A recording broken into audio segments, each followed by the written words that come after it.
আসসালামু আলাইকুম প্রিয় দর্শক। মার্কিন ভিসা এখন একটু দেওয়ার ব্যবস্থাটা একটু ত্বরান্বিত করেছে। ওনারা 2 দিনের ভিসা দিতে চাইতেছে অভিবাসী এবং অন্যান্য কৃষি। 2 দিনে ভিসা দিবে যুক্তরাষ্ট্র। সোমবার থেকে ভিসা প্রক্রিয়া ত্বরান্বিত করার ঘোষণা দিয়েছে ঢাকায় মার্কিন দূতাবাস।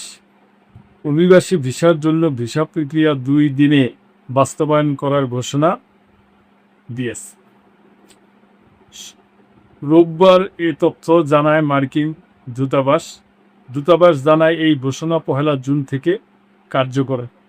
ঢাকায় মার্কিন দূতাবাস সব অভিবাসী ভিসা বিভাগের জন্য 2 দিনের প্রক্রিয়া বাস্তবায়ন করবে। দূতাবাস আরও জানায়, আমাদের ভিসা বিভাগগুলোর